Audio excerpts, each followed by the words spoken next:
हमारे सभी मित्रों को नमस्कार। स्वागत है हमारे YouTube चैनल पर।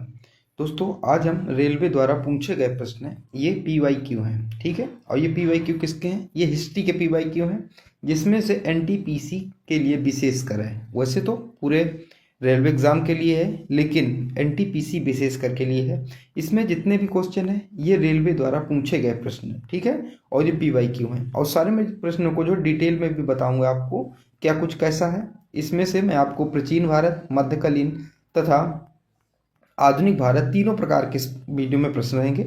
और ये जो प्रश्न है आपको 150 प्लस यानी कि लगभग 160 प्रश्न रहने वाले हैं। तो चलिए बिना किसी देरी के शुरू कर लेते हैं इस वीडियो को। अगर आपको इसका PDF चाहिए हो तो आप टेलीग्राम में नीचे जाएंगे। टेलीग्राम में क्या है, लिंक मिल जाएगा, ठीक है।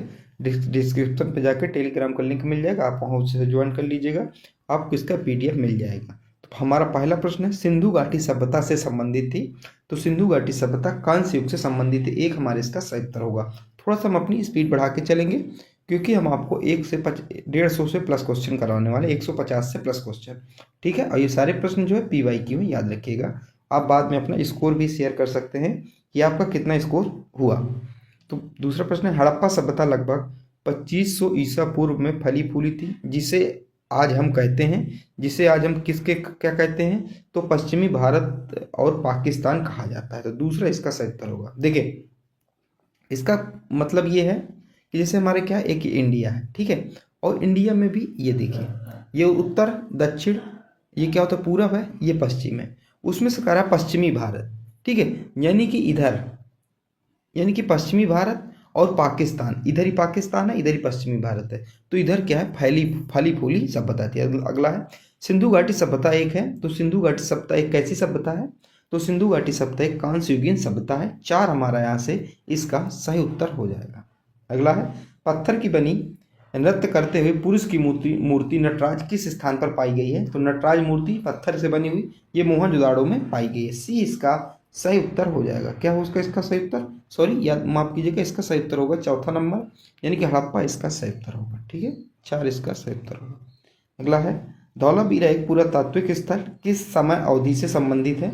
तो किस समय अवधि से संबंधित है? तो ये सिंधु घाटी सभ्यता की समय अवधि से संबंधित है। सी इसका सही उत्तर हो जाएगा।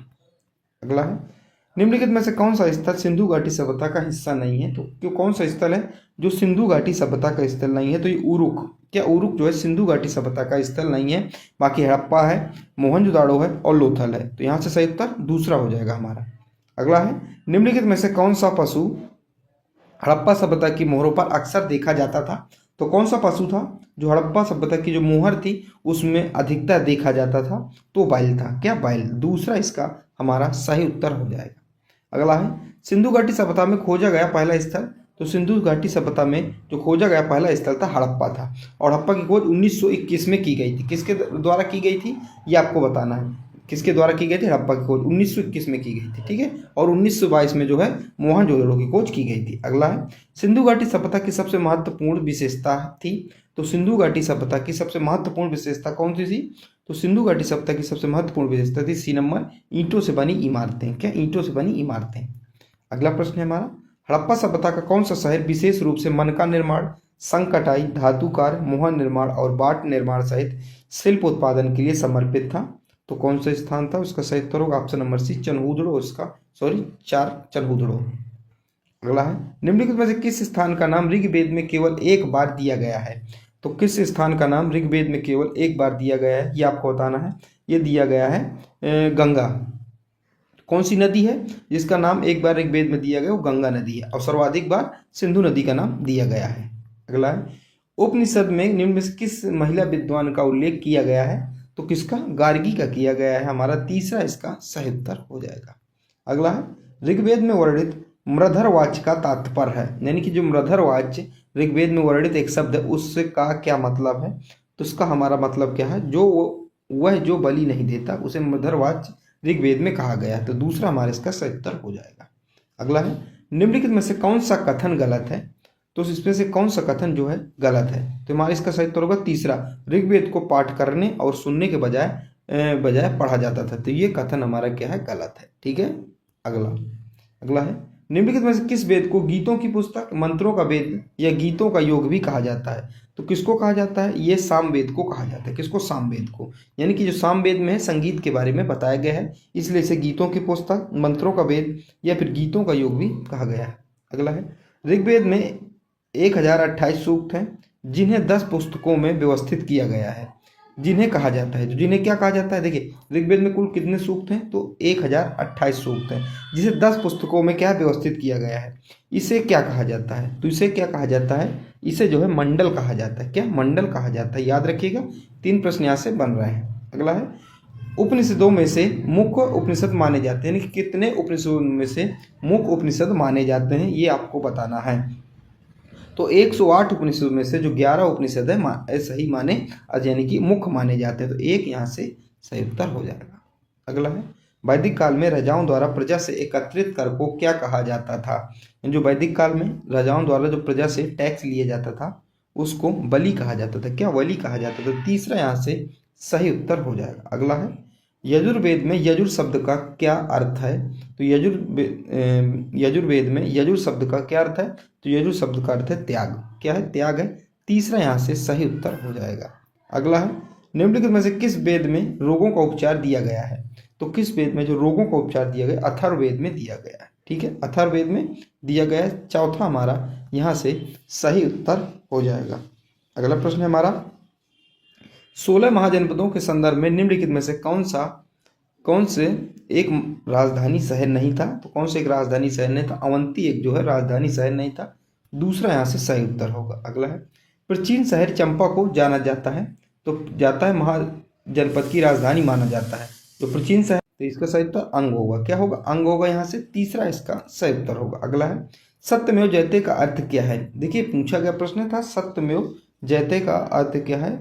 तो ट्रुथ एलोन या ट्रायम्फ, यानी कि ट्रुथ एलोन ट्रायम्फ, ए इसका सही उत्तर हो जाएगा।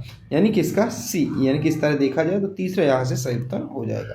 अगला है, गंगा और सोन जैसी नदियां प्राचीन भारत में महाजनपद से होकर बहती थी। तो किस महाजनपद से होकर बहती थी?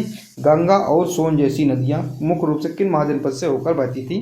तो मगध महाजनपद से होकर बहती थी। तीसरा यहाँ से सही उत्तर हो जाएगा। ठीक है, अब महाजनपदों की राजधानी आप देख लीजिए एक बार। तो अंग महाजनपद की राजधानी क्या थी? चंपा नगरी थी। मगध राजधानी क्या थी मगध की? तो मगध की राजगृह या पाटलिपुत्र थी। काशी की वाराणसी थी। गंधार की तक्षशिला थी। कुरु की इंद्रप्रस्थ थी। कौशल की श्रावस्ती अयोध्या थी।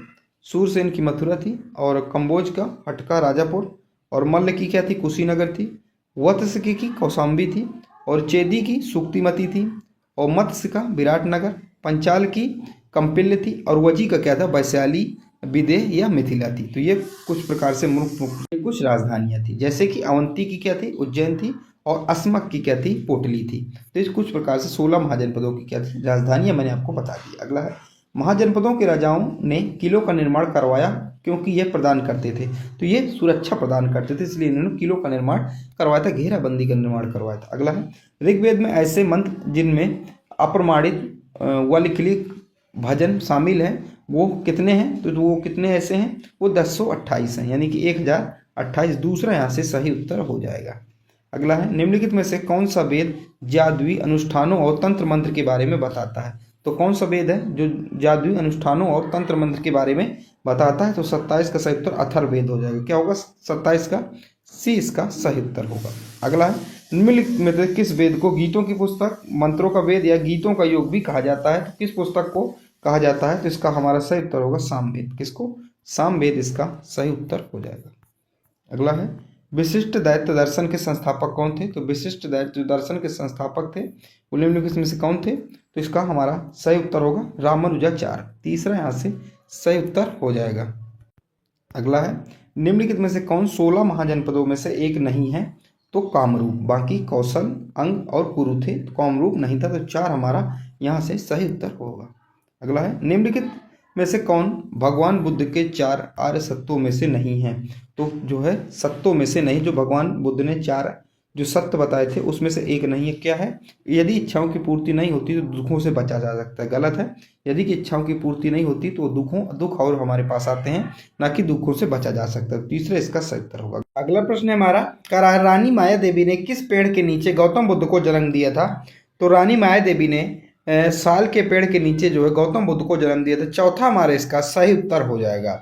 अगला है बौद्ध धर्म में त्रिरत्न का क्या अर्थ है। तो जो बौद्ध धर्म है उसमें त्रिरत्न का क्या अर्थ है, तो इसका हमारा सही उत्तर क्या होगा, सही उत्तर इसका हो जाएगा बुद्ध धम्म या धम्म और संघ। तो बुद्ध धम्म और संघ, तो त्रिरत्न का ये संबंध है, बुद्ध धम्म और संघ। तो दो यहाँ से हमारा एकदम सही उत्तर हो जाएगा। अगला प्रश्न है हमारा, अगला प्रश्न क्या कह रहा है, द्वितीय बौद्ध संगीति द्वारा वैशाली में आयोजित की गई थी। जो सेकंड बौद्ध संगीति थी किसके द्वारा वैशाली में आयोजित की गई थी, तो ये काला शोक के द्वारा जो है वैशाली में आयोजित की गई थी। 4 यहाँ से सही उत्तर होगा। और बहुत ही प्रश्न जो है पूछा जाता है। अब मैं आपको चारों बौद्ध संगीतियों के बारे में बता देता हूँ। सबसे पहली बौद्ध संगीति है प्रथम बौद्ध संगीति।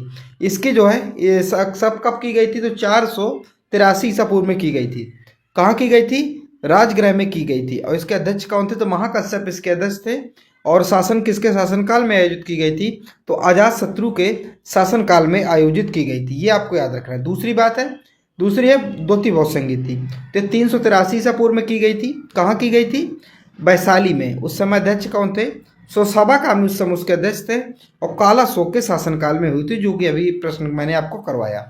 अगला है तृतीय बौद्ध संगीति, 255 ईसा पूर्व में हुई थी, ठीक है। और ये पाटलिपुत्र में हुई थी, यहाँ से एक। और ये पाटलिपुत्र और मोगलीपुत्र इसके क्या थे, अध्यक्ष थे। और अशोक के शासनकाल में हुई थी। अगली चतुर्थ बौद्ध संगीति यानी कि चौथी बौद्ध संगीति, ये 100 ईसा पूर्व में हुई थी, यानी कि 1 ईसा पूर्व। और कुंडलवन कश्मीर में हुई थी। वासुमित्र इसके इस समय क्या थे, अध्यक्ष थे। और कनिष्क के शासनकाल में हुई थी। तो टोटल जो है बौद्ध संघ में 4 बौद्ध संगीतियाँ हुई हैं। ये चारों मैंने आपको बता दिया। अगला है जातक कथाएं से संबंधित है। तो जातक कथाएं निम्नलिखित किससे संबंधित है, तो जातक कथाएं जो हमारा इसका सही उत्तर क्या होगा, हमारा इसका सही उत्तर होगा बौद्ध धर्म। तो जातक कथाएं जो है बौद्ध धर्म से संबंधित है, एक यहाँ से सही उत्तर होगा, ठीक है। अगला है दीर्घा निकाय लंबे प्रवचनों एवं का एक संग्रह है जो क्रमशः शिलाखंड, महावाग्या और पथेय नामक 3 खंडों में विभाजित है। तो 3 खंडों में जो विभाजित है, तो इसका सही उत्तर होगा 34। क्या होगा 34, जो 34, ठीक है। तो इसका सही उत्तर चौथा हमारा होगा। अगला है बुद्ध ने पहला उपदेश सारनाथ में अपने 5 शिष्यों को दिया, जिसे कहा जाता है। तो बुद्ध ने जो है अपना पहला उपदेश जो सारनाथ में दिया था, कितने शिष्यों को, 5 शिष्यों को। उसको क्या कहा गया बौद्ध धर्म में, उस घटना को क्या कहा गया है, तो बौद्ध धर्म में जो है उस घटना को किस नाम से, धर्म चक्र परिवर्तन के नाम से जाना गया है। तो यहाँ से चौथा यहाँ से सही उत्तर हो जाएगा। अगला है निम्नलिखित किस राजा ने कश्मीर में चौथी बौद्ध संगीति का आयोजन किया। तो कौन सा राजा था जो कश्मीर में चौथी बौद्ध संगीति का आयोजन किया था। तो देखिए आप, चौथी बौद्ध संगीति है, उस समय राजा कौन था, उस समय राजा था कनिष्क। तुम्हारा तीसरा यहाँ से सही उत्तर हो जाएगा, ठीक है। अगला है उस बौद्ध ग्रंथ का नाम बताएं जिनमें भिक्षुओं के लिए नियम शामिल है। तो उस बौद्ध ग्रंथ का क्या नाम है जिसमें भिक्षुओं के लिए क्या नियम शामिल है, यानी कि उनके रूल एंड रेगुलेशन है, उसका क्या नाम है, तो उसका नाम है विनय, विनय पिटक नाम है, ठीक है। 2 हमारा इसका सही उत्तर हो जाएगा, ठीक है। तो हमारे यहाँ से 2 इसका सही उत्तर होगा। अगला प्रश्न है हमारा, ऐसा माना जाता है कि अंतिम अनुभूति के लिए बोध गया जाने से पहले गौतम बुद्ध यानी सिद्धार्थ ने 6 वर्ष तक किस स्थान पर पवित्रता पूर्वक ध्यान किया था। तो किस स्थान पर पवित्रता पूर्वक उन्होंने ध्यान किया था, तो उस स्थान का नाम है प्रागबोधि। क्या नाम है, प्रागबोधि। तीसरा यहाँ से सही उत्तर हो जाएगा, ठीक है। अगला है प्रथम जैन संगीति का आयोजन कहाँ किया गया था। जो प्रथम जैन संगीति, अभी तक बौद्ध संगीति की बात हो रही थी, अब हमारा आता है जैन संगीति। तो प्रथम जैन संगीति का आयोजन कहाँ किया गया था, तो प्रथम जैन संगीति का आयोजन जो है पाटलिपुत्र में किया गया था। एक यहाँ से सही उत्तर हो जाएगा। अगला है, अब देखिए, अब जैन धर्म के बारे में कुछ महत्वपूर्ण बातें आपको विशेष रूप से कुछ 2-3 चीजें याद रखनी जैन धर्म में। पहला, अगर आपसे पूछे कि जैन धर्म के संस्थापक कौन था, तो अगर आपसे मात्र संस्थापक पूछे तो आपको ऋषभदेव बताना है, ऋषभदेव, ठीक है, ऋषभनाथ या ऋषभदेव। अगर आपसे जैन धर्म के वास्तविक संस्थापक पूछे तो आपको महावीर स्वामी बताना है, ठीक है। तो वहीं पर कुछ एडिशनल इंफॉर्मेशन है। ऋषभनाथ जैन धर्म के प्रथम तीर्थंकर थे। कुल जैन धर्म में कितने 24 तीर्थंकर हुए, और महावीर स्वामी जो यही 24वें नंबर के तीर्थंकर थे। और अजितनाथ दूसरे तीर्थंकर थे, और सुमित्रनाथ जो है 5वें तीर्थंकर थे। अभिनानंद चौथे जैन तीर्थंकर थे, ठीक है। और 23वें नंबर के पार्श्वनाथ थे, और 24वें नंबर के खुद जो है जैन तीर्थंकर कौन थे, महावीर स्वामी थे। ये आपको याद रखना है। अगला है कि वह आयु में महावीर ने गृह त्याग दिया और निर्वाण की खोज में वन चले गए। तो कितने वर्ष की आयु में उन्होंने ग्रह त्याग दिया था? तो कितने 30 वर्ष की आयु में, कितने 30 वर्ष की आयु में ग्रह त्याग कर दिया था। अगला है, जैन धर्म का सबसे महत्वपूर्ण मौलिक सिद्धांत क्या माना जाता है? तो जैन धर्म का सबसे महत्वपूर्ण जो मौलिक सिद्धांत है वो अहिंसा है। क्या? अहिंसा। दो यहाँ से सही उत्तर होगा। अगला है, महावीर के उपदेश में संकलित किए गए थे जिन्हें अंग कहा जाता था वो प्राकृतक भाषा में लिखे गए थे। तो जिन्हें प्राकृतक भाषा में लिखे गए थे उन्हें अंग कहा जाता था, वो उपदेश में संकलित थे। तो कितने खंडों में संकलित थे? तो ये खंड कितने थे? तो 12 खंडों में संकलित थे। 4 यहाँ से, यहाँ से क्या सही उत्तर होगा। अगला है, चंद्रगुप्त मौर्य के शासनकाल के करीब दक्षिण बिहार में एक भयानक अकाल पड़ा था और उनके शिष्य कर्नाटक में श्रवणबेलगोला चले गए थे। तो कौन से वो शिष्य जो श्रवणबेलगोला चले गए थे जब दक्षिण बिहार में एक भयंकर अकाल पड़ा था? तो उनके शिष्य का क्या नाम था? तो भद्रबाहु उनके शिष्य का नाम था। क्या नाम था? उनके जो शिष्य का नाम था भद्रबाहु। ठीक है, तो यहाँ से हमारा तीसरा यहाँ से सही उत्तर क्या होगा? तीसरा यहाँ से सही उत्तर हो जाएगा। अगला प्रश्न है हमारा, महावीर स्वामी को जिन के नाम से जाना जाने लगा, जिन का अर्थ क्या है? तो जिन का अर्थ क्या होता है ये आपको बताना है। तो जिन का अर्थ होता है विजेता। क्या होता है? विजेता होता है। एक यहाँ से सही उत्तर हो जाएगा। अगला प्रश्न है, वर्धमान महावीर के संबंध में क्या सही नहीं है? तो वर्धमान महावीर के संबंध में ऐसा कौन सा कथन है 4 कथनों में से जो सही नहीं है? तो कौन सा कथन है? तो ये कथन है तीसरा, उन्होंने अपने जीवन काल में विवाह नहीं किया। ये कथन गलत है। उन्होंने अपने जीवन काल में क्या विवाह किया था? उनकी एक पुत्री भी थी, उनका दामाद भी था जिनका नाम जामली था, जो पहले शिष्य बने थे जैन धर्म के। तो वो थे उनकी एक पुत्री भी थी। ठीक है, मैं भी आपको आगे बताऊंगा। अगला है, प्रथम तीर्थंकर ऋषभनाथ और अपने अंतिम तीर्थंकर महावीर के प्रतीक क्रमशः क्या थे? तो प्रथम तीर्थंकर और 24वें तीर्थंकर जो महावीर स्वामी थे इनके प्रतीक चिन्ह क्रमशः क्या थे? तो अगर बात करें ऋषभनाथ का प्रतीक चिन्ह कहाँ था? तो ऋषभ था। और जैन धर्म के बाद उनकी बात करें, महावीर स्वामी की बात करें तो उनका सिंह था। तो ये आपको प्रतीक चिन्ह याद रखना। चौथा यहाँ से सही उत्तर हो जाएगा। अगला प्रश्न है, जैन धर्म के बारे में निम्नलिखित में से कौन सा कथन सही है? तो जैन धर्म के बारे में कौन सा कथन सही है ये आपको बताना है। इसका हमारा देखिए पढ़ते हैं ऑप्शन। तो पहला कह रहा है जैन शब्द की उत्पत्ति जिन शब्द से हुई जिसका अर्थ होता है विजेता, ये बिल्कुल सही है। दूसरा है वर्धमान महावीर जैनियों के पढ़ते तीर्थंकर थे, ये दूसरा गलत है। ये 24वें नंबर के तीर्थंकर मैंने बताया। तो केवल एक सही है हमारा, यहाँ से एक यहाँ से सही उत्तर हो जाएगा। अगला है, महावीर की पुत्री प्रियदर्शनी का विवाह किसके साथ हुआ था? देखिए महावीर की पुत्री थी जिनका नाम था प्रियदर्शनी, इनका विवाह जामली के साथ हुआ था। किनके साथ? जामली के साथ हुआ था। तीसरा यहाँ से सही उत्तर हो जाएगा। अगला है, किस मौर्य शासक को यूनानियों द्वारा अमित्र घात कहा जाता था? तो किसको अमित्र घात कहा जाता था? तो बिंदुसार। किसको? बिंदुसार। तीसरा यहाँ से सही उत्तर हो जाएगा। अगला है, कौन सा साहित्य स्रोत यह बताता है कि चंद्रगुप्त मौर्य ने नंदों को उखाड़ फेंकने यानी कि पराजय के लिए चड़क की सहायता प्राप्त की? तो कौन सा साक्ष्य है जो बताता है? तो मुद्रा राक्षस। क्या? मुद्रा राक्षस। मुद्रा राक्षस किसने लिखी थी? ये विशाखदत्त ने लिखा था। ठीक है, आपको याद रखना है। और इंडिका मेगास्थनीज ने लिखा था। अर्थशास्त्र जो है कौटिल्य लिखी है।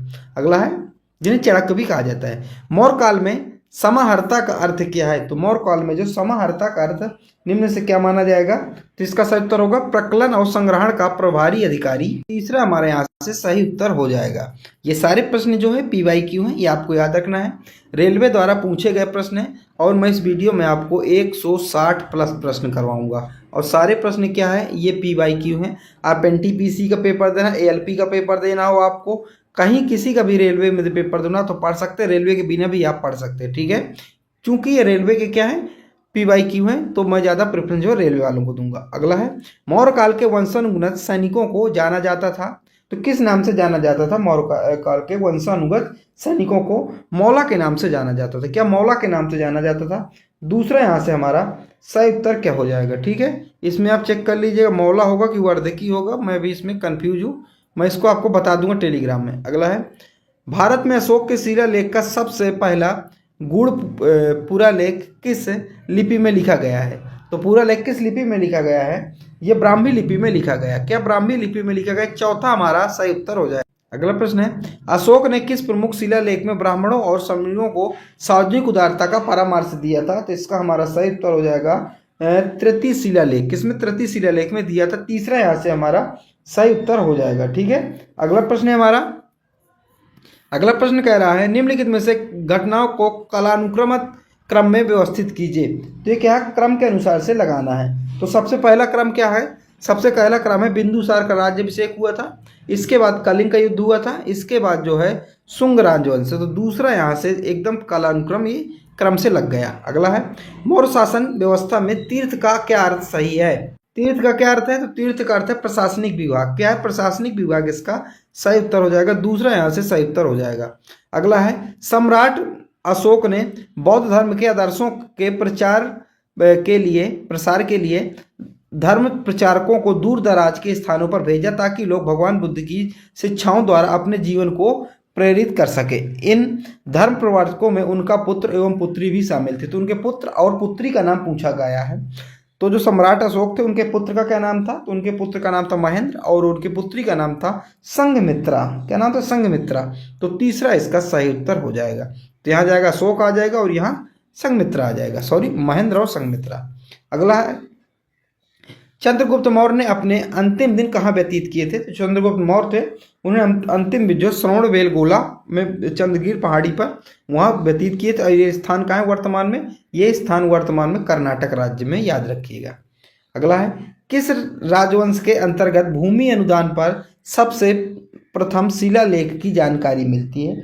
तो सबसे पहला जो शिलालेख है सातवाहन वंश में मिलता है। कहाँ, सातवाहन वंश में मिलता है, दूसरा यहाँ से सही उत्तर होगा। अगला है मौर्य काल के दौरान मथुरा का सबसे प्रसिद्ध साटक एक प्रकार का था। तो सबसे प्रसिद्ध साटक एक प्रकार का क्या था, वस्त्र था, याद रखिएगा। चौथा इसका सही उत्तर हो जाएगा।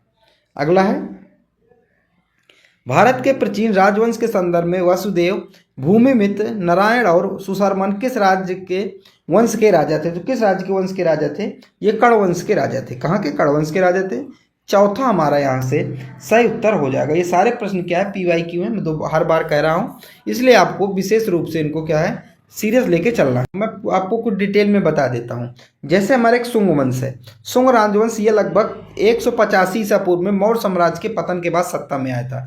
तो जब मौर्य साम्राज्य का पतन हो गया तो इसके बाद ये क्या सत्ता में आया।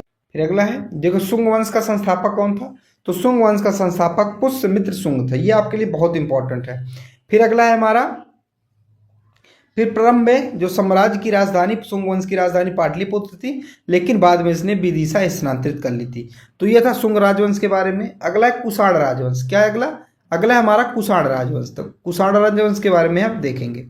तो कुषाण राजवंश में क्या कुछ है, तो इसमें है इसकी स्थापना कुजुल कपडेसियस द्वारा की गई थी। यह सबसे पहले एक इंडिको यूरोपीय खानाबदोश जनजाति थी और ये बीच में क्या है कुषाण राजवंश की जिन्होंने स्थापना की था। फिर अगला है सातवाहन वंश। सातवाहन वंश का राज स्थापक किसके, सिमुक था। तो इसके संस्थापक कौन था, सिमुक था, पूछा जाता है, याद रखिएगा। वह अशोक की मृत्यु के बाद ठीक बाद सिंहासन पर ग्रहण किया। तो अशोक की मृत्यु के बाद ये राजवंश जो आया था सातवाहन राजवंश।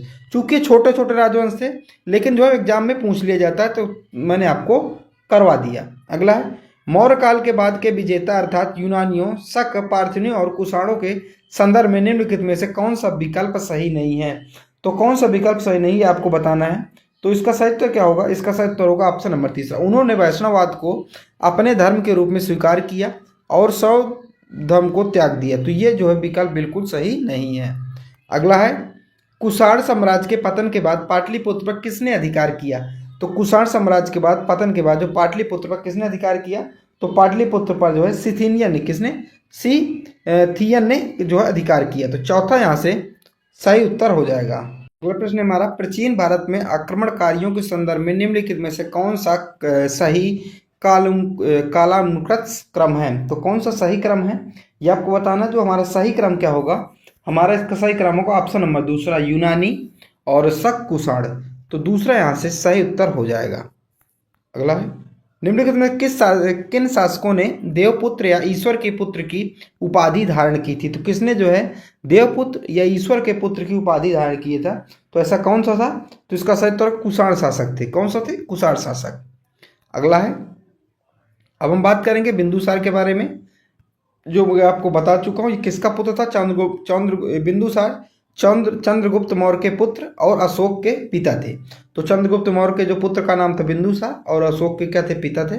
298 ईसा पूर्व में गद्दी में ये बैठे थे और अशोक के बारे में आपको पता है। अगला है चोल वंश के अभिलेखों के अनुसार जो मंदिरों को उपहार में दी जाती है भूमि क्या कहलाती है? तो चोल वंश के अनुसार जो मंदिरों को उपहार में भूमि दी जाती थी ट्रस्ट में, उसको क्या कहा जाता था? तो उसको क्या कहा जाता था? तो उसको निम्न में से जो तिरुनामट्टू कन्नी, तो दूसरा यहाँ से इसको कहा जाता था। ठीक है, दूसरा अगला है अमाचर शब्द का वर्णन संगम काल के दौरान निम्न में से किसके रूप में किया गया है? तो अमाचर शब्द का उपयोग किसके रूप में किया? मंत्रियों के उपयोग में किया गया। एक यहाँ से सही उत्तर हो जाएगा। अगला है निम्नलिखित में से कौन संगम के 5 महाकाव्यों से संबंधित नहीं है? तो संगम के 5 जो महाकाव्यों में से कौन सा एक जो है जो संबंधित नहीं है, ये आपको क्या है बताना है। तो 4 इसका सही उत्तर क्या हो जाएगा? क्या होगा? 4 इसका सही उत्तर हो जाएगा। थुरुमुत्रु गत्रपदई, यानी कि इसका चौथा ये 5 में से संबंधित नहीं। अगला प्रश्न हमारा शिल्पादिकारम एक तमिल महाकाव्य है जिसे द्वारा लिखा गया था। जिसे किसके द्वारा लिखा गया था? तो जिसे जो है इसका हमारा सही उत्तर होगा इंग्लो आदिगल। किसके द्वारा? इंग्लो आदिगल के द्वारा लिखा गया था। 4 यहाँ से हमारा सही उत्तर हो जाएगा। अगला है संगम युग के तोल कपियम रचना है साहित्य की सबसे बड़ी। तो ये साहित्य की सबसे बड़ी रचना कौन सी है? ये किस भाषा में है, कहाँ है? तो इसका हमारा सही उत्तर होगा तमिल। किसमें? तमिल। तो एक यहाँ से सही उत्तर हो जाएगा। अगला है प्राचीन भारत में संगम क्या था? तो प्राचीन भारत में जो संगम था वो किसको कहा जाता था? जो तमिल कवियों का संघ या मंडल था उसे संगम कहा जाता था। ठीक है, तो याद रखिएगा संगम किसे कहा जाता था? तमिल कवियों का संघ, उनका ग्रुप, उन्हीं को संगम कहा जाता था। ठीक है, अगला है दक्षिण भारत में कितने संगम आयोजित किए गए थे? तो दक्षिण भारत में कितने संगम आयोजित किए गए थे? तो 3 संगम जो है आयोजित किए गए थे, याद रखिएगा। अगला है संगम साहित्य की रचना किस शास्त्रीय भाषा में हुई थी? तो संगम साहित्य की रचना तमिल शास्त्रीय भाषा में हुई थी। 4 यहाँ से इसका सही उत्तर होगा। अगला है निम्नलिखित शासकों में से कौन संगम काल का चेरा राज्य से संबंधित नहीं था? तो चेरा राज्य से संबंधित नहीं था, तो नेडियन। कौन सा? नेडियन जो है चेरा राज्य से संबंधित नहीं था। एक यहाँ से हमारा एकदम सही उत्तर हो जाएगा। अगला प्रश्न हमारा निम्नलिखित में से किस शहर में संगम सभाओं का आयोजन हुआ था? तो निम्न में से किन सभाओं में संगम सभाओं का आयोजन हुआ था? तो मदुरै में हुआ था। कहाँ? मदुरै में हुआ था। 4 यहाँ से सही उत्तर होगा। अगला है भारत के इतिहास में के संदर्भ में राजुक शब्दों का प्रयोग निम्नलिखित में किसके लिए किया जाता है? तो राजुक शब्दों का प्रयोग किसके लिए? तो राजस्व अधिकारी के लिए किया जाता था। किसके लिए? राजस्व अधिकारी। 4 यहाँ से सही उत्तर होगा। अगला है नालंदा विश्वविद्यालय की स्थापना 5वीं शताब्दी में के द्वारा की गई। किसके द्वारा की गई थी? नालंदा विश्वविद्यालय की स्थापना जब कब की गई थी? 5वीं शताब्दी में। किसके द्वारा की गई थी? तो ये जो है कुमारगुप्त के द्वारा की गई थी। किसके द्वारा? कुमारगुप्त के द्वारा। तीसरा यहाँ से हमारा सही उत्तर हो जाएगा। ठीक है, अगला प्रश्न है हमारा समुद्रगुप्त की माता निम्न में से किस गढ़ से संबंधित थी? तो समुद्रगुप्त की जो माता था किस गढ़ से संबंधित थी? तो लिच्छवी वंश से संबंधित थी। ठीक है, तो याद रखिएगा 2 यहाँ से हमारा सही उत्तर होगा। अगला है समुद्रगुप्त की इलाहाबाद प्रस्तुति की रचना किसने की थी? तो इसकी जो रचना है किनके द्वारा की गई थी? तो हरिसेन के द्वारा की गई थी। 4 यहाँ से सही उत्तर हो जाएगा। अगला है समुद्रगुप्त काल के प्रथम कुलिक शब्द का क्या अर्थ है? तो जो गुप्त काल के प्रथम कुलिक, ये पार्टिकुलर जो शब्द है इसका क्या अर्थ है ये बताना है। तो इसका अर्थ क्या है? चौथा मुख्य शिल्पकार इसका अर्थ है। क्या होगा? मुख्य शिल्पकार। तो 4 यहाँ से सही उत्तर होगा। अगला है निम्नलिखित में से कौन चंद्रगुप्त द्वितीय के 9 रत्नों में से एक है? तो कौन था जो चंद्रगुप्त के 9 जो रत्न थे उनमें से एक है? तो बराह मिहिर। क्या है? बराह मिहिर। 4 सही उत्तर हो जाएगा। अगला है गुप्त काल में ब्राह्मणों को जो भूमि दान में दी जाती थी उसे क्या कहते थे? जो गुप्त काल में ब्राह्मणों को जो भूमि दान में दी जाती थी उन्हें अग्रहार कहा जाता था। क्या? अग्रहार कहा जाता था, याद रखिएगा। अगला है गुप्त के सोने और चांदी के सिक्के मुद्राओं में के सिक्कों पर आधारित थे? तो किसके सिक्कों पर आधारित थे ये आपको बताना है। तो हमारा यहाँ से सही उत्तर क्या होगा? रोमन और किस पर आधारित थे? रोमन और कुषाणों पर। किस पर? रोमन और कुषाणों पर। 4 यहाँ से सही उत्तर हो जाएगा इसका। अगला प्रश्न है हमारा विक्रमादित्य की प्रसिद्ध किस प्रसिद्ध गुप्त शासक का दूसरा नाम था? तो विक्रमादित्य जी किस प्रसिद्ध गुप्त शासक का दूसरा नाम था? ये किसका था? तो चंद्रगुप्त सेकंड। किसका? चंद्रगुप्त सेकंड दूसरा इसका हमारा चौथा इसका हमारा सही उत्तर हो जाएगा। अगला है स्कंदगुप्त ने 5 प्रकार के स्वर्ण सिक्के जारी किए थे, निम्नलिखित में से कौन सा उनमें से एक प्रकार नहीं है?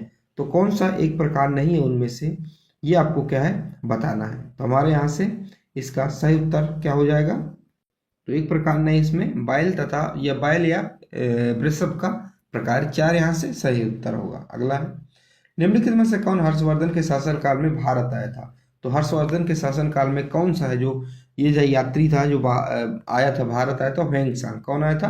ह्वेंसांग आया था। तो हमारे यहाँ से सही उत्तर क्या होगा?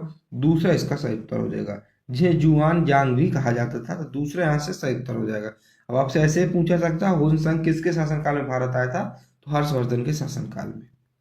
अगला है रवि कीर्ति का ऐहोल शिलालेख पुलकेशिन द्वितीय की विजय के बारे में वर्णन करता है। तो किसके बारे में वर्णन करता है? तो हमारा सही उत्तर हर्ष। क्या हो जाएगा? हर्ष हो जाएगा, दूसरे का हर्ष हो जाएगा। ठीक है, दूसरा। अगला हर्षवर्धन किस वंश के थे? तो हर्षवर्धन किस वंश के थे? ते पुष्पभूति वंश के थे। किसके? पुष्पभूति वंश के। 4 हमारे यहाँ से एकदम सही उत्तर हो जाएगा। अगला है राजा हर्षवर्धन ने ज्ञान का एक विशाल केंद्र स्थापित किया जिसे भद्र विहार कहा जाता था। तो कहाँ उन्होंने किया? तो ये किया था कन्नौज में। कहाँ? कन्नौज में। इस समय कन्नौज कहाँ है? यूपी में। अगला है दक्षिण भारत में वास्तुकला की द्रविड़ शैली की शुरुआत किसके साथ हुई? ये किसके द्वारा हुई? तो इसका सही उत्तर क्या हो जाएगा हमारा? पल्लव। क्या हो जाएगा? पल्लव होगा। एक यहाँ से सही उत्तर होगा। अगला है चालुक्यों की राजधानी कहाँ स्थित थी? तो चालुक्यों की जो राजधानी थी कहाँ स्थित थी? तो चालुक्यों की राजधानी वातापी में स्थित थी। कहाँ? वातापी में स्थित थी। 2 यहाँ से सही उत्तर हो जाएगा। अगला है पल्लव की राजधानी कहाँ स्थित थी?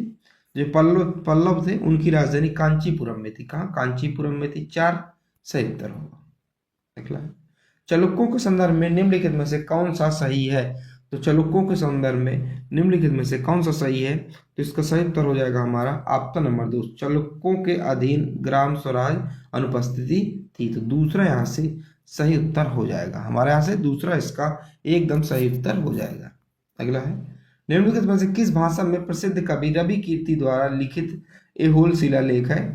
तो ऐहोल शिलालेख किस? तो संस्कृत भाषा में। किसमें? संस्कृत भाषा।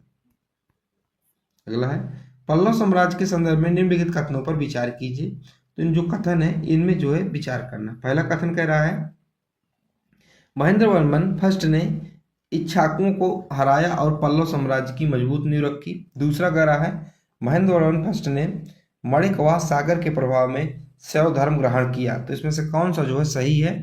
तो 1 और 2 दोनों इसमें से क्या है? सही है। तो तीसरा यहाँ से सही उत्तर हो जाएगा। ये भी सही है, ये भी सही है। ठीक है। अगला है ममलूक सल्तनत का कौन सा शासक 1236 से 1240 तक दिल्ली का सुल्तान था?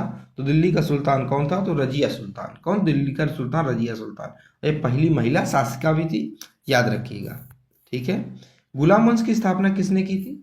तो गुलाम वंश की स्थापना जो है कुतुबुद्दीन ऐबक के द्वारा की गई थी। किसके साथ? कुतुबुद्दीन ऐबक। तो इसका सही उत्तर 3 हो जाएगा हमारा। ठीक है। अगला आप देख गुलाम वंश के बारे में कुछ बातें। तो गुलाम वंश की स्थापना जो है कुतुबुद्दीन ऐबक के द्वारा की गई थी। कुतुबुद्दीन ऐबक ने लाहौर को अपनी राजधानी बनाया था। यानी कि जब वो स्थापना की थी तो लाहौर को अपनी राजधानी बनाया था। कुतुब मीनार की भी इसने नींव रखी थी। ठीक है। अब कुतुबुद्दीन ऐबक ने तराइन का युद्ध कब हुआ था? 1492 में। भारत में तुर्की सल्तनत के विस्तार में अहम भूमिका भी निभाई थी। गुलाम वंश को ममलूक वंश के नाम से भी जाना जाता है। गुलाम वंश ने दिल्ली पर 1206 से 1290 ईस्वी तक भी शासन किया था। अगला है बेगमपुरी मस्जिद के शासनकाल के दौरान बनाई गई उनकी नई राजधानी दिल्ली में जनापहाड़ की मुख्य मस्जिद थी। तो उनकी मुख्य मस्जिद थी। तो कौन था? इसका सही उत्तर क्या होगा हमारा इसका सही उत्तर हो जाएगा ऑप्शन नंबर हमारा 1 यहाँ से सही उत्तर हो जाएगा। ठीक है। अगला है दिल्ली सल्तनत की एकमात्र महिला शासिका कौन थी? तो दिल्ली सल्तनत की एकमात्र महिला जो शासक थी वो कौन थी? तो थी रजिया सुल्तान। कौन थी? Razia Sultan. Option number C इसका हमारा सही उत्तर हो जाएगा। और यहाँ से बात करें दूसरा हमारे यहाँ सही उत्तर हो जाएगा। ठीक है, रजिया सुल्तान, इनका जो कार्यकाल था 1236 से 1240 तक इनका जो कार्यकाल था, याद रखिएगा। ठीक है, ये किनकी बेटी थी? तो दिल्ली सल्तनत की एकमात्र महिला शासक रजिया सुल्तान थी। यह गुलाम वंश से थी और इल्तुतमिश की बेटी थी। तो किसकी बेटी थी? इल्तुतमिश की बेटी थी। उन्होंने 1236 से 1240 के बीच शासन किया। रजिया सुल्तान को विश्व की रानी यानी कि बिल्किस जिहान के नाम से भी जाना जाता है। रजिया सुल्तान की हत्या 15 अक्टूबर 1240 को कर दी गई थी। ठीक है, अगला है, सुल्तान इल्तुतमिश की बेटी रजिया किस वर्ष सुल्तान बनी थी? तो किस वर्ष सुल्तान बनी थी? तो 1236 में बनी थी। ठीक है, एक यहाँ से सही उत्तर हो जाएगा। इन्होंने 4 साल क्या किया था? शासन किया था। अगला है, निम्नलिखित में से कौन प्रसिद्ध पुस्तक रेहला के लेखक हैं जो 14वीं शताब्दी में भारतीय उपमहाद्वीप में सामाजिक और सांस्कृतिक जीवन के बारे में अत्यंत समृद्ध और दिलचस्प विवरण प्रदान करता है? तो इसका हमारा सही उत्तर होगा इब्न बतूता। क्या होगा? Ibn Battuta. 3 हमारा यहाँ से सही उत्तर हो जाएगा। अगला है, प्रसिद्ध यात्री इब्न बतूता के मूल निवासी थे। तो किस देश के ये मूल निवासी थे? तो किस देश के मूल निवासी थे? तो यहाँ से सही उत्तर हो जाएगा मोरक्को। किसके देश के मूल निवासी थे? मोरक्को के मूल निवासी। ये सारे प्रश्न जो है PYQ में पूछे गए थे। अगर आपको आप जो है उसमें किताब में भी देख सकते हैं। ठीक है, ये रेलवे में NTPC द्वारा पूछे गए PYQ हैं जो मैं आपको करवा रहा हूँ। इसमें मैं आपको 160 प्लस क्वेश्चन करवाऊंगा। नंबरिंग यहाँ पे थोड़ा सा बिगड़ गई है, लेकिन 160 प्लस क्वेश्चन रहेंगे। ठीक है, अगला है, मोहम्मद बिन तुगलक ने अपनी राजधानी दिल्ली से कहाँ स्थानांतरित की थी? तो दिल्ली से कहाँ स्थानांतरित की थी? तो दिल्ली से जो है दौलताबाद स्थानांतरित की थी। एक यहाँ से हमारा सही उत्तर हो जाएगा 3 नंबर। ठीक है, अगला है, मोहम्मद बिन तुगलक ने अपनी राजधानी दिल्ली से कहाँ स्थानांतरित की थी? तो दिल्ली से कहाँ स्थानांतरित की थी? तो दौलताबाद स्थानांतरित किया था। अगला है, 13वीं शताब्दी में बख्तियार खिलजी ने बंगाल के किस राजा को पराजित किया था? तो बंगाल के किस राजा को पराजित किया गया था? तो ये लक्ष्मण सेन को। किसको? लक्ष्मण सेन को पराजित किया गया था। तो बी यहाँ से हमारा, और वैसे देखा जाए तो तीसरा यहाँ से सही उत्तर हो जाएगा। अगला है, अब देखिए यहाँ पे देख लेते हैं कि कुछ प्रमुख जो शासक थे उसमें से दिल्ली सल्तनत की कौन किसके संस्थापक था। ठीक है, तो गुलाम वंश का संस्थापक कौन था? कुतुबुद्दीन ऐबक था। ठीक है, अगर वहीं बात की जाए खिलजी वंश का संस्थापक गयासुद्दीन खिलजी था। जलालुद्दीन खिलजी था। कौन था? जलालुद्दीन खिलजी था। ठीक है, तुगलक वंश का तो गयासुद्दीन तुगलक था। सैयद वंश का खिज्र खां था। और लोदी वंश का बहलोल लोदी था। याद रखिएगा। अगला है, दिल्ली सल्तनत के संस्थापक के आदेशों के तहत कुतुब मीनार का निर्माण विश्व की सबसे ऊंची ईंट मीनार 1193 में हुई। तो इसका हमारा सही उत्तर क्या हो जाएगा? तो किसके आदेशों के तहत? तो इसका हमारा सही उत्तर होगा option number B. Option number Qutubuddin Aibak. इन्होंने ही क्या किया था? कुतुब मीनार की जो है नींव रखी थी। तो यहाँ से हमारा तीसरा यहाँ से सही उत्तर हो जाएगा। अगला है, पहला मुगल सम्राट बाबर 1526 से 1530 1494 में फरगना के सिंहासन पर बैठा जब वह केवल वर्ष का था। जो केवल कितने वर्ष का था? हमारा 70 हो जाएगा। हमारा सही उत्तर क्या होगा? हमारा इसका सही उत्तर होगा जब जो वो केवल 12 वर्ष का था। आपको पता बाबर जो है फिर भारत आया था 1526 में, पानीपत की लड़ाई हुई थी और यहीं पे क्या है मुगल वंश की स्थापना इसने कर दिया था इब्राहिम लोदी को हराकर। अगला, निम्नलिखित में से ने स्वामी हरिदास से 11 वर्षों तक का संगीत सीखा। तो किसने 11 वर्षों तक का? तो तानसेन। क्या? तानसेन। दूसरा यहाँ से सही उत्तर हो जाएगा। अगला है, पानीपत के दूसरे युद्ध में बैरम खान ने को पराजित किया था। तो बैरम खान ने किसको पराजित किया था? तो हमारा इसका सही उत्तर हो जाएगा 13 नंबर सही उत्तर हेमू। क्या? हेमू। ठीक है, पानीपत का द्वितीय युद्ध जो हेमू और अकबर के जो सेनापति था मेन अंगरक्षक था बैरम खान के बीच हुआ था। अगला है, लाहौर में बादशाही मस्जिद द्वारा बनवाई गई थी। किसके द्वारा बादशाही मस्जिद बनवाई गई थी? तो ये औरंगजेब के द्वारा बनाई गई थी। किसके? औरंगजेब के द्वारा बनवाई गई थी।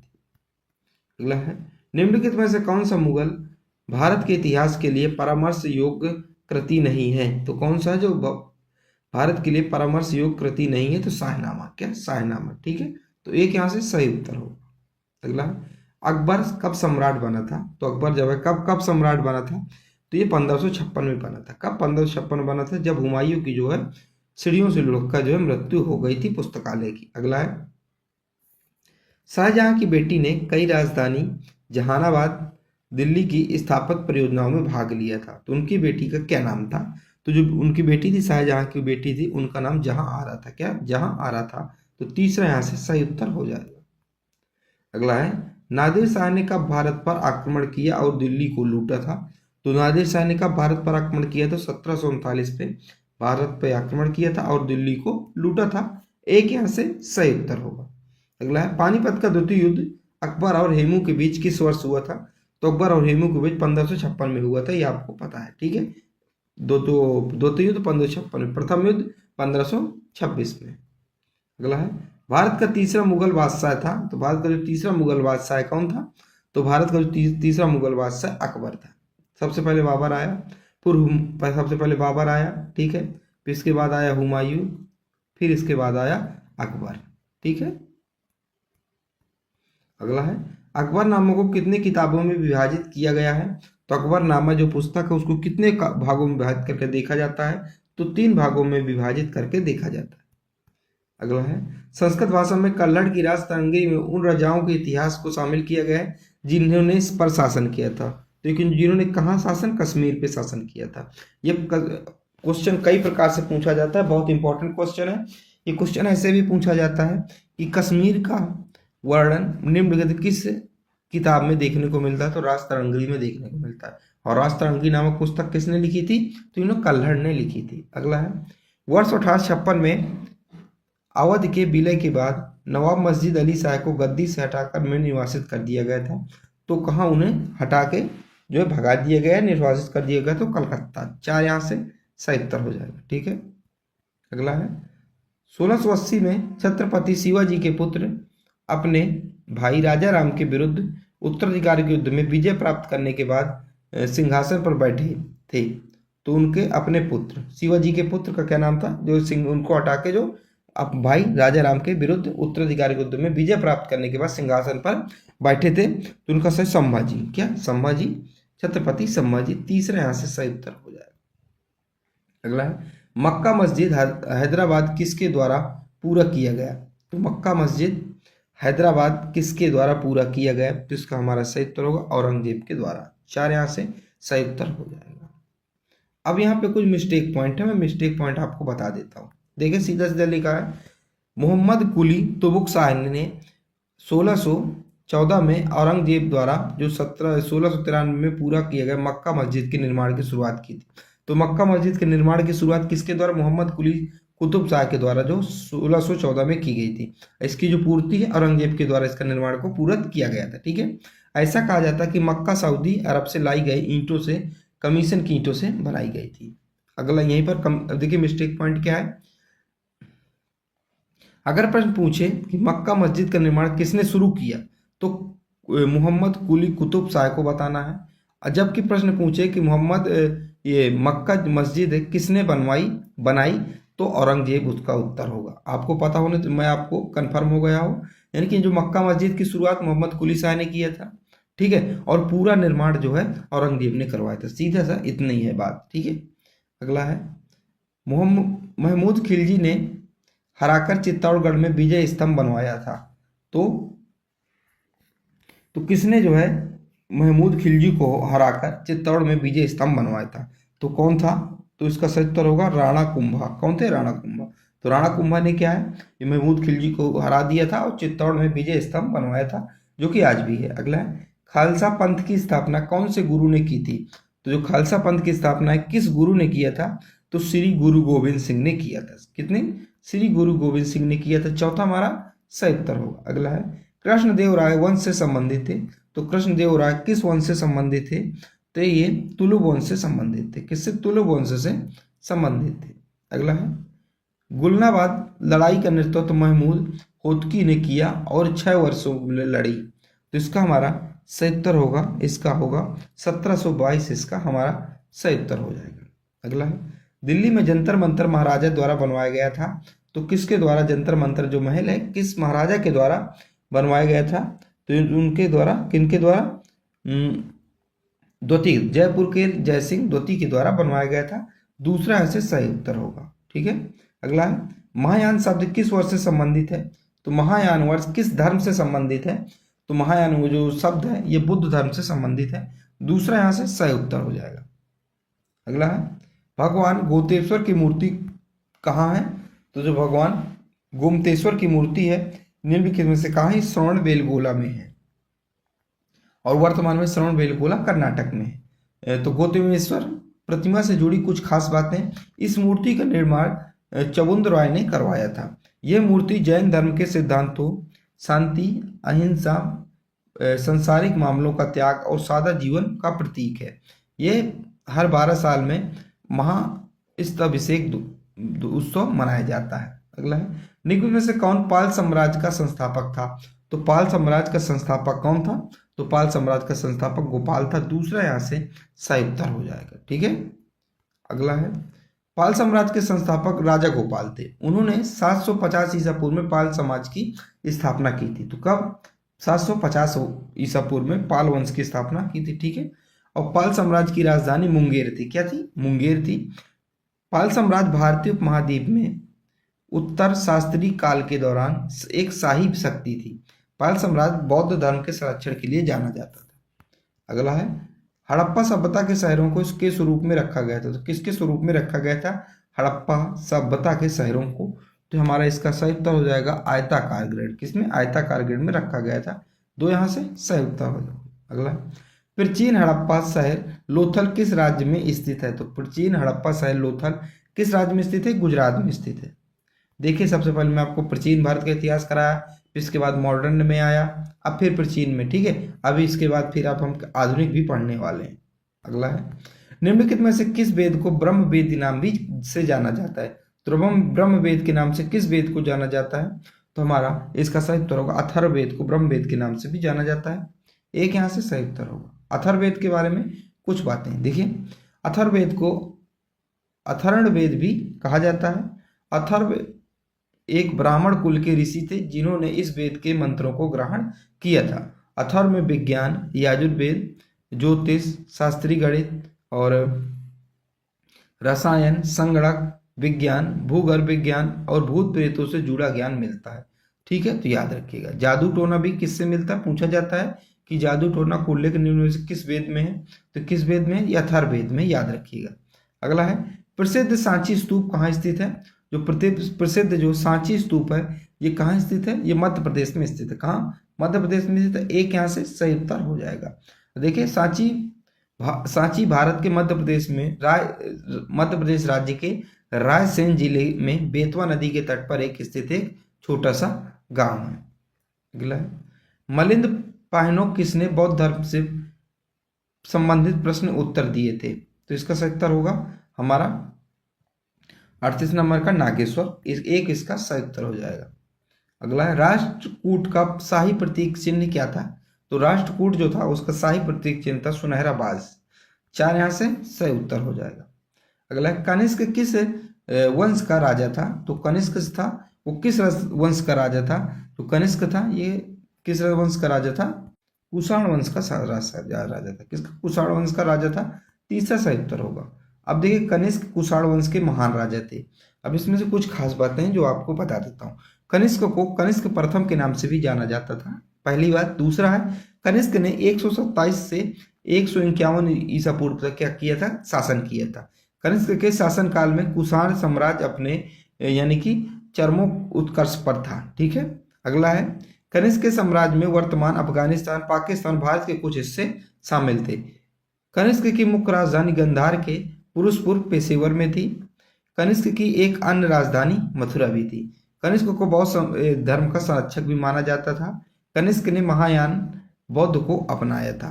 कनिष्क ने और जो चौथी बौद्ध संगीति हुई थी कश्मीर में उसकी भी मेजबानी किया था, जो मैं आपको बता चुका हूँ। अगला है स्वतंत्रता मेरा जन्मसिद्ध अधिकार और ये मेरे पास होगा, ये इसका नारा किसने दिया था?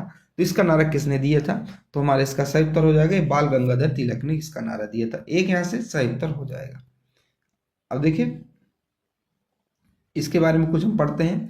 तो तिलक के लेख बनने की वजह क्या थी? तो 3 जुलाई 1908 को अंग्रेजों ने बाल गंगाधर तिलक को क्रांतिकारियों के पक्ष में लिखने पर गिरफ्तार किया था। इन्होंने क्या किया? अपने लेख से लिखा करते थे और इन्होंने ही नारा दिया था। अगला, दांडी यात्रा कब आयोजित की गई? तो दांडी यात्रा कब आयोजित की गई थी? तो 1930 में आयोजित की गई थी। तीसरा हमारा इसका सही उत्तर हो जाएगा। दांडी मार्च यात्रा के बारे में कुछ खास बातें। दांडी मार्च यात्रा 12 मार्च 1930 को शुरू हुई थी। यह यात्रा महात्मा गांधी के नेतृत्व में आयोजित की गई थी। यह यात्रा अहमदाबाद के साबरमती आश्रम से शुरू होकर दांडी तक गई थी। इस यात्रा को नमक सत्याग्रह या सविनय अवज्ञा आंदोलन के नाम से भी जाना जाता है। इस यात्रा का मकसद भारतीय स्वतंत्रता आंदोलन को नई दिशा देना था। यह यात्रा 24 दिन तक चली थी। ठीक है, और 6 अप्रैल 1930 को क्या हुई थी यात्रा? ये खत्म हुई थी। ठीक है, और यात्रा किस लिए था? ये नमक के कानून के लिए यात्रा था। इस यात्रा को लाखों भारतीयों ने नमक कानून के खिलाफ सविनय अवज्ञा आंदोलन शुरू किया था। ठीक है, याद रखिएगा। इसके बाद जो है 1931 में गांधी जी और वायसराय लॉर्ड कर्जन के बीच क्या, इरविन के बीच क्या हुआ था? एक समझौता किया गया और इसके बाद इस आंदोलन को क्या कर दिया गया?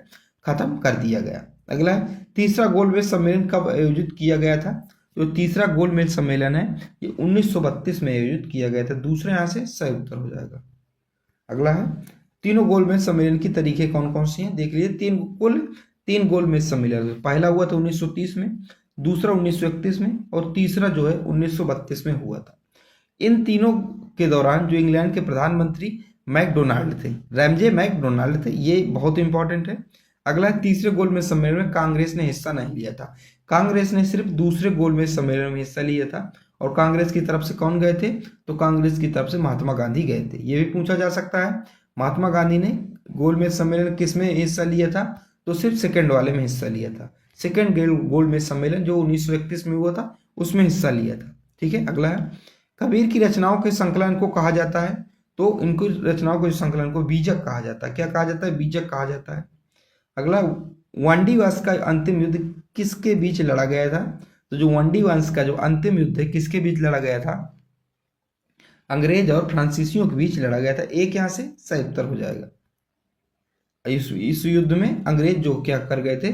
जीत गए थे। ठीक है, कब लड़ा गया था? 22 जनवरी 1960 को तमिलनाडु के वांडीवास में हुआ था। यह इस युद्ध में ब्रिटिश सेना का नेतृत्व आयरे कूट ने किया था। पूछा जाता है कि वांडीवास का जो फ्रांसीसियों और ब्रिटिशों के बीच युद्ध हुआ था उसमें जो ब्रिटिश सेना का नेतृत्व किसने किया था? तो आयरे कूट ने किया था। और फ्रांसीसी सेना का नेतृत्व किसने? लाली ने किया था। किसने? काम्टे डी लाली ने किया था। अगला है, नील की खेती की दो मुख्य विधियां कौन कौन सी हैं? या दो मुख्य विधियां और हैं तो कौन कौन सी हैं? तो रैयती भी है और निज भी है, तो दोनों इसका सही उत्तर हो जाएगा। अगला, उत्तर प्रदेश में एका आंदोलन के नेता कौन थे? तो एका आंदोलन के नेता कौन थे उत्तर प्रदेश में? ये मदारी पासी थे। कौन थे? मदारी पासी थे। 3 यहाँ से एकदम सही उत्तर हो जाएगा। अगला है, सिलसिला शब्द निम्न में से किस से संबंधित है? तो सिलसिला शब्द है निम्न में से किससे संबंधित है? ये सूफी संप्रदाय से संबंधित है। किससे? सूफी संप्रदाय से संबंधित। एक यहाँ से हमारा सही उत्तर हो जाएगा। अगला है, प्रसिद्ध अगरतला आंदोलन ते भाग किस प्रांत में हुआ था? तो किस प्रांत में हुआ था? ये बंगाल प्रांत में हुआ था। दूसरा यहाँ से सही उत्तर हो जाएगा। अगला है, विनोबा भावे द्वारा भूदान ग्राम आंदोलन किस नाम से शुरू हुआ था? तो किस नाम से शुरू किया गया था? तो ये किस नाम से? ये रक्तहीन क्रांति के नाम से शुरू किया गया था। किससे? रक्तहीन क्रांति के नाम से। यानी कि एक ऐसी क्रांति थी जिसमें रक्त के में नहीं था। जो आचार्य विनोबा भावे थे, इनमें जो जिनके पास, देखिए अब तो क्या हो गया, हमारा देश जब आज़ाद हो गया इसके बाद लोगों के पास जमीन नहीं थी। जमींदारों के पास ज़्यादा जमीन थी और कुछ लोगों के पास एक भी जमीन नहीं थी। तो ये जो आचार्य विनोबा भावे थे, इन्होंने एक अपनी टीम बनाई, एक गांव-गांव जाते थे और लोगों को जागरूक करते थे, उनसे रिक्वेस्ट करते थे, निवेदन करते थे कि आप जो है जमीन लोगों को दे दीजिए अगर आपके पास इतनी। सबसे पहले इसके आंदोलन की शुरुआत कहाँ से हुई थी? तो शुरुआत जो है अप्रैल 1951 में तेलंगाना के पोचमपल्ली गांव से हुआ था। ठीक है, अगला है, पानीपत की तीसरी लड़ाई में मराठों को हराया। तो मराठों को किसने हराया? तो मराठों को किसने हराया था? तो जो मराठों को हराया था अहमद शाह अब्दाली ने। किसने? अहमद शाह अब्दाली ने हराया था। ये युद्ध कब हुआ था? तो यह युद्ध 14 जनवरी 1761 को हुआ था। अगला है, निम्नलिखित में से किस भाषा समूह से दक्षिण भारतीय भाषाएं संबंधित हैं। तो किससे संबंधित हैं? तो हमारा सही उत्तर द्रविड़ से संबंधित है। एक यहाँ से हमारा सही उत्तर हो जाएगा।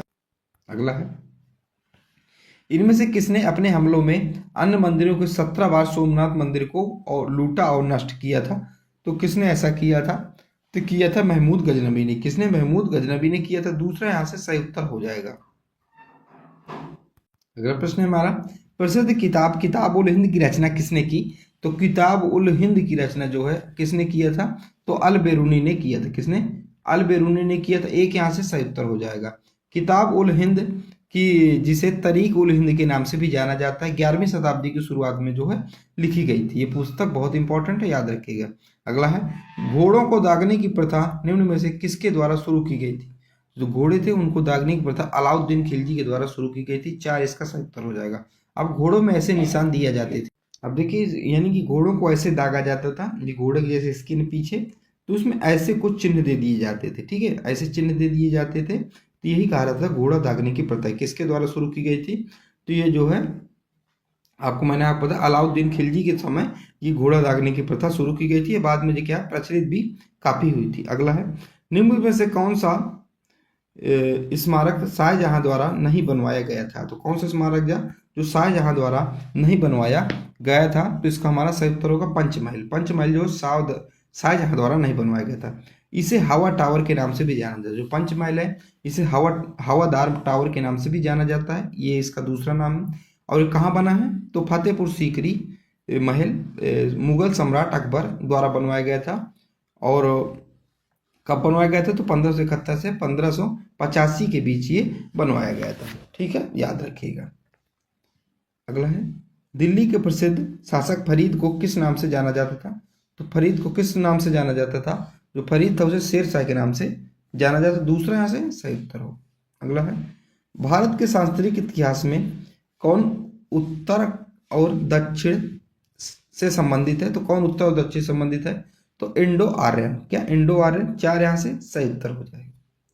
अगला है, आमिर तैमूर ने दिल्ली पर किस वर्ष में आक्रमण की थी? तो किया था। तो इसका हमारा सही उत्तर क्या होगा? इसका हमारा सही उत्तर होगा 1398 में। 4 यहाँ से सही उत्तर होगा। अगला है, महमूद बेगड़ा किस सल्तनत का प्रसिद्ध सुल्तान था?